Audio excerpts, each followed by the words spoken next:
Hi guys, today we're going to talk about chromatic dominants and the augmented sixth chord.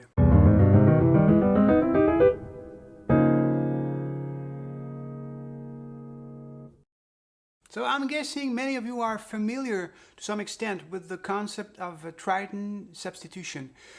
So simply put, it means that in a cadence, for instance in the key of C, you can play G7 or D flat 7 to approach C major, or you can play D7 or A flat 7 to target G7, right? So this is what we call Triton Substitution or sub 5 or chromatic dominant. So these two chords, they're always an augmented fourth or a diminished fifth apart. And we say that we can use these two chords without distinction because they share the same triton. But the thing is that it's not so much about sharing, because most of the time what people don't really understand, they don't realize, is that there is only one chord, only one triton. And this is why there is another way to call and analyze this chord, and this is the augmented sixth chord. You can understand very easily the way the augmented sixth chord works by following several steps. So first we start from the dominant chord, a G7. So this is 5, that is going to 1 in the key of C. We're in C major. Then we're going to modify or to alter the fifth of this chord. We're going to add a D flat. So why would we do that? Well, we do this to increase the chromatic motion, to enhance the melodic relationship between these two chords. Because instead of having the B that goes up to C half step, F that goes down to E another half step, and then we have the D that goes down to the C, and this is a whole step. If we add the D flat, then we have 3 half steps. See? We increase the relationship between these two chords. It's something classical composers have been doing over and over. Then we are going to play an inversion. So we're going to play a G7 flat 5, second inversion, with the D flat in the bass. See? So this is definitely not a D flat 7, right? Because this is not a C flat, right? If this was a C flat, it would go to G flat major.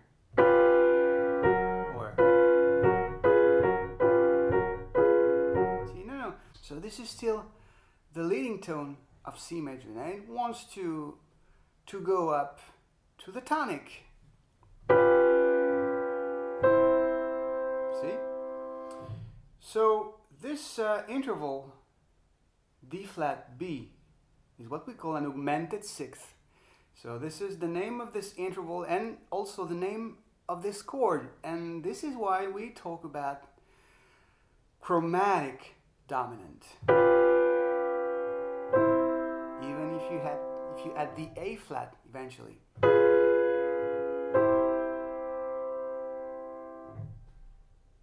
Well, now that we have the technical explanation in mind, we have to say that it's absolutely fine to call this chord sub 5. I mean, after all, we play jazz, and we need to simplify things, to make them efficient, right? To improvise, for one thing. This being said, it can be very useful to have both explanations in mind, especially when you're trying to harmonize a song and you try to come up with interesting voice leading.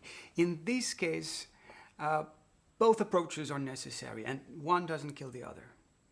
So now the key question is how do we use this chord, of course? And well, we can do many things, and I'll give you one example. It's when you want to go from the first degree to the fourth, and when you have the third in the melody. So last time we studied autumn leaves, right? And we studied secondary dominant. We changed this B flat major into B flat 7 or B flat 9. And we use this chord to approach the fourth degree. the E flat major. Alright, so let's go one step further. We're going to turn this B flat 7 into a chromatic dominant. So first, how do we do this? Well, we go up an augmented fourth or a diminished fifth, or we just think of the Triton, and we use Trident Substitution. Instead of playing B flat 9, we are going to play E 9, and we could call this note sharp 11. That's what it sounds like, but we know now that this is really a B flat because of the augmented sixth chord. So whatever, let's just call this chord E7, it's easier. So we change B flat 9 into F flat or E9, sharp 11 or flat 5, whatever. Then we are going to add another chord. We're going to prepare this dominant. We are going to add the chromatic subdominant. So what's the subdominant? What's the preparation chord of this E7? Well, it's very easy. We go down a perfect fourth and we find B minor 7. There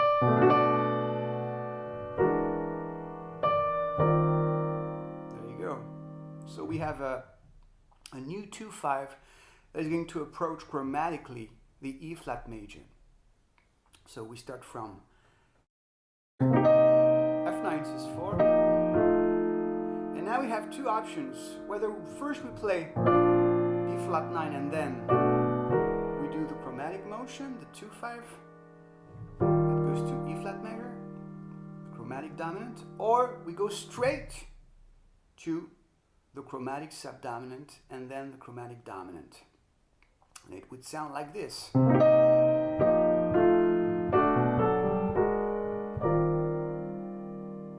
Again.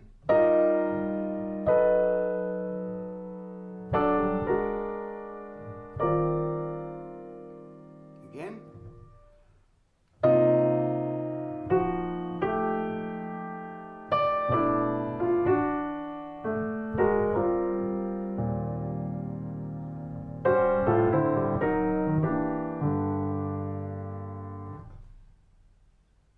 Thank you for watching. Bye.